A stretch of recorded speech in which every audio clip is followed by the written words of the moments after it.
आप सभी ने पारस पत्थर के बारे में सुना ही होगा। पारस पत्थर एक ऐसा पत्थर है जिसके स्पर्श से लोहे की वस्तु क्षण भर में सोने में बदल जाती है।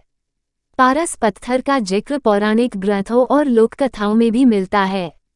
पारस पत्थर के संबंध में अनेकों किस्से कहानियां समाज में प्रचलित है।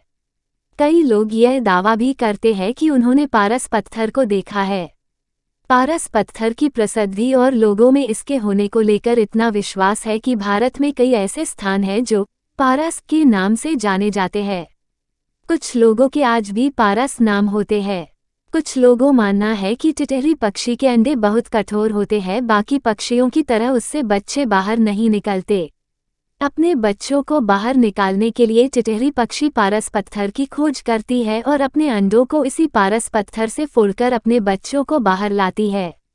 शास्त्रों की कहानियां बताती है कि हिमालय के जंगलों में बड़ी आसानी से पारस पत्थर मिल जाता है, बस कोई व्यक्ति उनकी पहचान करना जानता हो। कहानियों के अंदर जिक्र आता है कि कई संत पारस पत्थर खोजकर लाते थे और अपने भक्तों को दे देते थे। यह पारस पत्थर हिमालय के आसपास ही पाया जाता है। हिमालय के साधु संत ही जानते हैं कि पारस पत्थर को कैसे ढूंढा जाए। ऐसा भी कहा जाता है कि प्राचीन भारतीय रसायनाचार्य नागार्जुन ने पारे को सोने में बदलने की तरकीब विकसित की थी। उन्होंने ही पारस पत्थर बनाया था।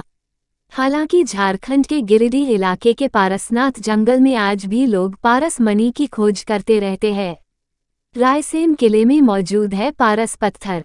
भोपाल के पास एक किला है। ये किला भोपाल से 50 किलोमीटर दूर एक पहाड़ी की चोटी पर बना हुआ है। इस किले का नाम है रायसेन का किला।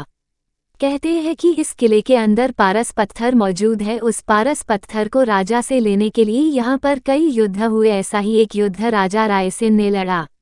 वो उस युद्ध में हार गए। अब वो पत्थर किसी और के हाथ में न चला जाए, इसलिए उन्होंने उसको किले के अंदर ही तालाब में फेंक दिया। आखिर में युद्ध के दौरान ही राजा की मृत्यु हो गई।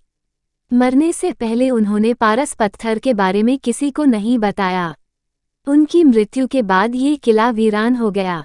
इसके बावजूद उस पारस पत्थर को ढूंढने उस किले में बहुत से लोग गए।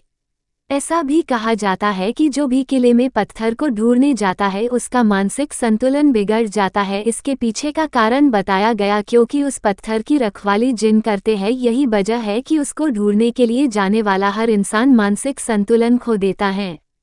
कहते हैं अब इस काम के लिए सिर्फ तांत्रिकों की ही मदद ली जाती है। दिन में इस किले को लोगों के लिए खोल दिया जाता है। दिन में यहाँ लोग घूमने के लिए आते हैं, वहीं रात होते ही यहाँ खुदाई का काम शुरू हो जाता है। इस खुदाई की बात का सबूत किले में अगले दिन बड़े बड़े गड्ढे देखने को मिलते हैं। फिलहाल यहाँ पारस पत्थर और जिन के बारे में अभी तक कोई सबूत नहीं मिला है। पुरातत्व विभाग अभी इस मामले में खोज कर रहा है। आज तक इस रहस्य को कोई नहीं जान पाया और जिसने जाना वह इस दुनिया में नहीं है, परंतु कहते हैं कि पारस पत्थर की खोज अब तक जारी है। एटॉमिक संरचना की मानी जाए तो कोई ऐसा पत्थर नहीं होता है जो लोहे को सोना बना दे। यह काले रंग का सुगंधित पत्थर है तथा ये दुर्लभ होता है। यह पत्थर बहुमूल्य है। इसके होने से सकारात्मक ऊर्जा में वृद्धि होती है, नकारात्मक ऊर्जा कम होती है। यह जहाँ हो वहाँ किसी चीज की कमी नहीं होती है। किंवदंती के अनुसार 13वीं सदी के वैज्ञानिक और दार्शनिक एल्बर्ट मागनुस ने पारस पत्थर की खोज की थी।